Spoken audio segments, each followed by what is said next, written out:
హనుమకొండ ఏకశిల junior కళాశాల బాలికల క్యాంపస్లో దారుణ ఘటన చోటు చేసుకుంది. ఇంటర్మీడియట్ మొదటి సంవత్సరం చదువుతున్న విద్యార్థిని శ్రీదేవి హాస్టల్ గదిలో ఉరివేసుకొని ఆత్మహత్యకు పాల్పడింది. అయితే బాలిక తల్లిదండ్రులు స్థానిక పోలీసులకు సమాచారం ఇవ్వకుండా పోస్టుమార్టం నిర్వహించేందుకు కళాశాల సిబ్బంది బాలిక మృతదేహాన్ని ఆసుపత్రికి తరలించినట్టు తెలుస్తోంది.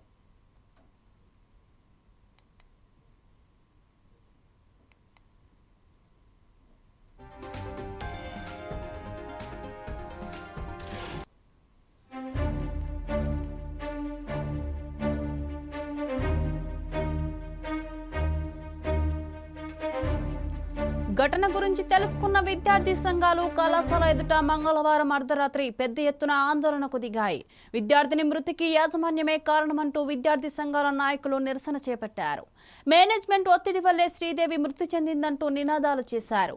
అనుమతి లేకుండా కళాశాల నిర్వహిస్తున్నారని, కాలేజీ చైర్మన్ తిరుపతి రెడ్డిపై వెంటనే చర్యలు తీసుకోవాలని డిమాండ్ చేశారు. దొంగ తిరుపతి రెడ్డి ఇవాళ మనుషులను చంపి కూడా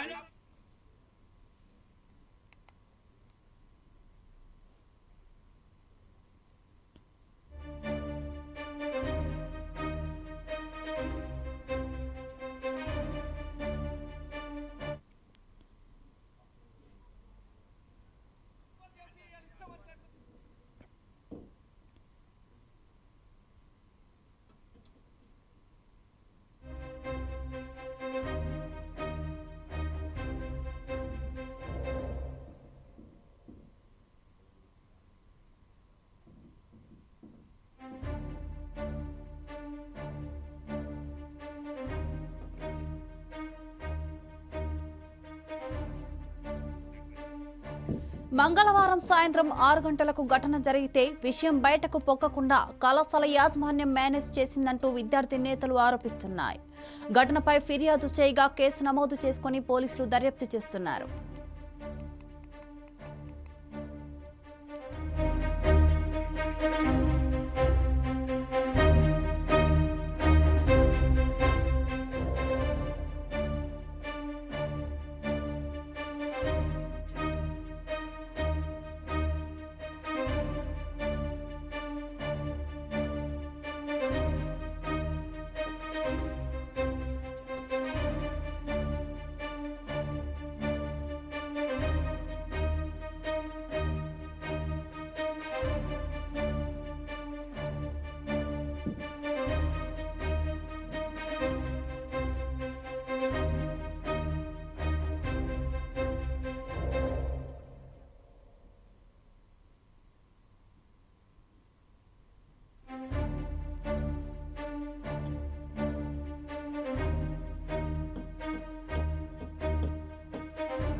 హనుమకొండ ఏకశిల జూనియర్ కళాశాల బాలికల క్యాంపస్లో దారుణ ఘటన చోటు చేసుకుంది.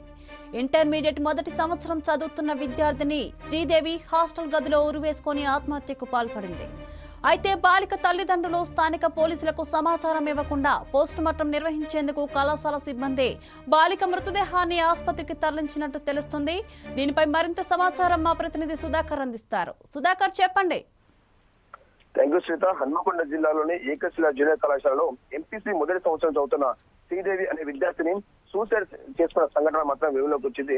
అయితే సూసైడ్ చేసుకున్న కారణం మాత్రము కళాశాల యాజమాన్యం వేధింపుల వల్లనే పాప సూసైడ్ చేసుకున్నట్టు మాత్రము విద్యార్థి సంఘ నాయకులు అలాగే శ్రీదేవి కుటుంబ సభ్యులు చెప్పడం జరిగింది. అయితే సూసైడ్ చేసుకున్న సంఘటన కుటుంబ సభ్యులు చెప్పకుండానే కళాశాల యాజమాన్యం పోస్ట్ మార్టం నిమిత్తం ఎందుకు తరలించారు. ఈ తరలించిన నేపథ్యంలో ఈ విషయం తెలుసుకున్న విద్యార్థి సంఘ నాయకులు కళాశాల క్యాంపస్ ముందు కూర్చొని ధర్నా చేయడం జరిగింది. సంఘటన స్థలానికి మాత్రం పోలీసులు చేరుకున్నారు. గతంలో కూడా ఇదే ఏకశిలా కళాశాలలో మాత్రం ఇటువంటి సంఘటనలు జరిగాయి. ఈ సంఘటనల విషయంలో గతంలో కూడా విద్యా సంఘ నాయకులు కానీ గతంలో ఈ సంఘటనలు ఎలా జరిగాయో వాళ్ళ కుటుంబ సభ్యులు కళాశాల యాజమాన్యానికి చెప్పడం జరిగింది. ఇటువంటి సంఘటనలు మరోసారి పునరావృతం ఖచ్చితంగా మీ మీద దాడి చేయడం జరిగింది. చెప్పిన తర్వాత కూడా కళాశాల నిర్లక్ష్యము, అంతేకాకుండా ఎక్కడ ఈ తెలంగాణ రాష్ట్రంలో ప్రైవేట్ కళాశాల కొనసాగుతున్నాయో ఏకశిలకు సంబంధించి ఇక్కడ అధిక ఫీజులు వసూలు చేయడము, ఇన్ టైమ్ లో వాళ్ళ ఫీజులు కట్టకపోతే వాళ్ళకు ఎగ్జామ్ రాయించమని చెప్పడము, లేకపోతే వేరే విద్యార్థుల ముందు వీళ్ళను దాఖలు చేయడము, బెదిరింపులు చేయడం తర్వాత చాలా మంది విద్యార్థులు సూసైడ్ చేసిన సంఘటన వెలుగులోకి వస్తుంది. ముఖ్యంగా చూసుకున్న నిన్న ఏకశిలా కళాశాలలో శ్రీదేవి మహబూబాద్ జిల్లాకు చెందిన అమ్మాయి, సో ఇంటర్ మొదటి సంవత్సరం అవుతుంది. ఈ అమ్మాయి వచ్చేసి ఏం జరిగిందో తెలియదు కానీ రాత్రి గర్ల్స్ క్యాంపస్ లో మాత్రం సూసైడ్ చేసిన సంఘటన నెలకొంది. తోటి విద్యార్థులు చూసి కళాశాల యాజమాన్యానికి సమాచారం ఇచ్చిన వెంటనే కళాశాల యాజమాన్యం కుటుంబ సభ్యులకు సమాచారం ఇవ్వకుండా వెంటనే డెడ్ బాడీ తీసుకెళ్లి ఇండియాలో పోస్ట్ మార్టం తీసుకెళ్లారు. ఈ విషయం ఆలస్యంగా కుటుంబ సభ్యులు తెలిసిన వెంటనే కుటుంబ సభ్యులు అలాగే విద్యార్థి నాయకులు అందరూ వచ్చేసి కళాశాల ప్రాంగణం ముందు వచ్చి ధర్నా చేయడం జరిగింది. అయితే ఈ విషయాన్ని పోలీసులు చెప్పిన తర్వాత పోలీసులు కూడా అక్కడ రావడం జరిగింది. అక్కడికి వచ్చిన తర్వాత శ్రీదేవికి న్యాయం జరిగే వరకు మాత్రం ఈ యుద్ధం ఎలా కొనసాగిస్తాము, గతంలో కూడా ఇటువంటి సంఘటన నెలకొన్నాయని చెప్పి విద్యాసంఘాల మాత్రం డిమాండ్ చేయడం జరిగింది. సుధాకర్, ఇప్పుడు మనం చూసుకుంటే అక్కడ తోటి బాలికలను విచారిస్తే ఏమైనా ఇన్ఫర్మేషన్ మనకు తెలుస్తుందా?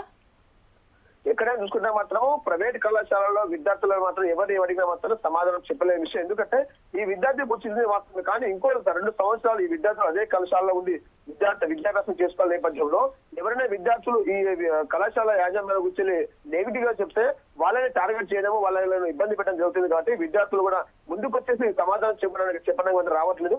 కానీ ఒకటే చూసుకోవచ్చు, గతంలో సైతం ఇదే ఏకశిలా కళాశాలలో ఇటువంటి సంఘటన నెలకొన్న నేపథ్యంలో అప్పుడు కూడా విద్యార్థి సంఘ నాయకులు గతంలో జరిగిన పిల్లల తల్లిదండ్రులు అక్కడికి వచ్చేసి ధర్నాలు రాష్ట్రాలు చేశారు. అప్పటికి పక్కన ఉన్న పోలీసులు కూడా అక్కడ రావడము, వాళ్ళని ఓదార్చడము, ఖచ్చితంగా న్యాయం చేస్తామని హామీ ఇవ్వడం జరిగింది. కానీ ఇటువంటి పోలీసులు రావడము, కేసులు నమోదు చేయడము, హామీ ఇవ్వడం కొనసాగుతుంది. కానీ ఇప్పటి వరకు ఆ కళాశాల యాజమాన్యం మీద ఇప్పటి వరకు చర్యలు తీసుకున్న దాఖలు లేవు. ఎందుకంటే కళాశాల యజమాని వచ్చేసి రాజకీయ నాయకులు అండదండలు ఉన్నాయంటూ మాత్రం బయట పుకార్లు కొట్టుతున్నాయి. నాకేంటంటే మాత్రం రాజకీయ నాయకులు అండదండలు ఉన్నాయి కాబట్టి నన్ను వాళ్ళు కాపాడుకుంటారు. నేను ఇంకో విషయం ఏంటంటే ఈ కళాశాలలో కొన్ని ప్రాంతాలలో ఇది వితౌట్ పర్మిషన్ లేకపోయినా ఒకే కాలేజీకి ఒక ప్రదేశంలో పర్మిషన్ తీసుకొని కొన్ని బ్రాంచ్లు ఏర్పాటు చేసి కళాశాల యజమానులు క్లాసులు నిర్వహిస్తుంది. ఇలా నిర్వహిస్తున్నా ఇటు డిఈఓ విద్యాశాఖ అధికారులు కానీ ఇటు కలెక్టర్లు కానీ ఎందుకు ఇటువంటి అధికారులు ఉండి చర్యలు తీసుకోలేకపోతారన్న మాత్రం విద్యాశాఖ నాయకులు డిమాండ్ చేస్తున్నారు. ఖచ్చితంగా శ్రీదేవి కుటుంబ సభ్యులకు న్యాయం జరిగే వరకు మా ఉద్యమం ఇలాగే కొనసాగుతుంది. పోలీసులు వచ్చి వాళ్ళకు చెప్పడం జరిగింది, మేము కేసులు పుట్టప్ చేస్తాము, ఎఫ్ఐఆర్ చేస్తాము, మీకు న్యాయం జరిగే విధంగా సలహాలు చేస్తామని పోలీసులు వాళ్ళకి చెప్పినా కూడా విద్యార్థి సంఘాల నాయకులు మాత్రం ఒకటే చెప్తారు, గతంలో కూడా ఇలాగే మీరు హామీ ఇచ్చారు, అది న్యాయం జరగలేదు. కానీ శ్రీదేవి కుటుంబ సభ్యులకు ఖచ్చితంగా న్యాయం జరిగే వరకు మా ఉద్యోగం ఇలాగే కొనసాగుతుంది. వాళ్ళకు ఖచ్చితంగా కళాశాల యాజమాన్యం చర్యలు తీసుకోవాలని మాత్రం విద్యార్థి సంఘ నాయకులు కానీ ఇలాగే శ్రీదేవి తల్లిదండ్రులు బంధువులు డిమాండ్ చేస్తారనుకోవచ్చు. సుధాకర్, శ్రీదేవి తల్లిదండ్రులకి ఆ యాజమాన్యం ఏమైనా సమాధానం చెప్తుందా? అక్కడ అసలు ఎలా స్పందిస్తున్నారు ఆ యాజమాన్యం? ప్రస్తుతానికైతే మాత్రం పాప శ్రీదేవి ముట్టి చెందిన తర్వాత డెడ్ బాడీ తీసుకొచ్చి ఎంజీలో తీసుకొచ్చారు. అయితే కుటుంబ సభ్యులు, బంధుమిత్రులు, విద్యాసంఘ కళాశాల ప్రాంగణం నుంచి ధర్నా చేస్తున్న నేపథ్యంలో కళాశాల యాజమాన్యం ఎవరు రాలే కానీ అందులో కొంతమంది విద్యా ఫ్యాకల్టీ వాళ్ళు బయటకు వచ్చేసి వాళ్ళకు నచ్చనిపే ప్రయత్నం చేశారు. తప్ప ఇప్పటికి కూడా యాజమాన్యం బయటకు వచ్చేసి మీకు న్యాయం చేస్తామని చెప్పి హామీ మాత్రం ఇవ్వలేదు. కానీ పోలీసులు మాత్రము కళాశాల మీద కేసు నమోదు చేశాము, ఖచ్చితంగా మీకు న్యాయం జరిగే విధంగా మేము మీకు ముందు తోడ్పడతామని చెప్పి పోలీసులు చెప్పడం ఉంది.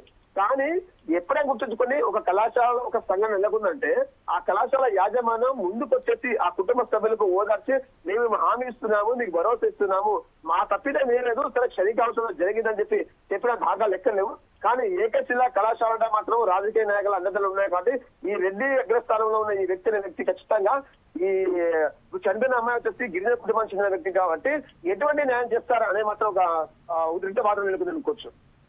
సుధాకర్, మనం చూసుకుంటే అక్కడ పర్మిషన్ లేకుండా కళాశాల నడుస్తుందని మీరు చెప్తున్నారు కదా, అది ఎన్ని సంవత్సరాల నుంచి నడుస్తుంది? అధికారులు ఇప్పటి వరకు ఒక్కసారి కూడా చర్యలు తీసుకున్న సిచ్యువేషన్స్ లేవా?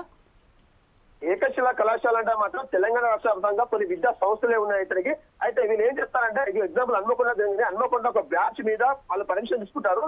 కానీ ఆ బ్రాంచ్ పేరుతోనే వేరే ప్రదేశాల్లో కూడా కొన్ని నూతన బ్రాంచ్ ఏర్పాటు చేసి వీళ్ళు క్లాసులు కొనసాగిస్తున్నారు. అయితే ఈ డిఈఓలు కానీ అలాగే ఎడ్యుకేషన్ సంబంధించిన అధికారులు ఎవరైనా వాళ్ళకి ఎదిగినప్పుడు మాత్రం మా కళాశాలకు వచ్చిన పర్మిషన్ అని చెప్పి వేరే కాడ ఉన్న పర్మిషన్స్ వీళ్ళకి చూపించి ఆ వెళ్ళే అధికారులకు ఎంతో కొంత ముడుపులు చెల్లించి వాళ్ళకనే ప్రయత్నం చేస్తున్నారు. ఇది గత కొన్ని సంవత్సరాలు కొనసాగుతూ ఉంది. ఇది ఇలా కొనసాగుతున్న మాత్రం ఇప్పటివరకు అధికారులు మాత్రం వాళ్ళ మీద చర్యలు తీసుకున్న దాఖలు అయితే లేవనుకోవచ్చు. Okay, thank you Sudhakar.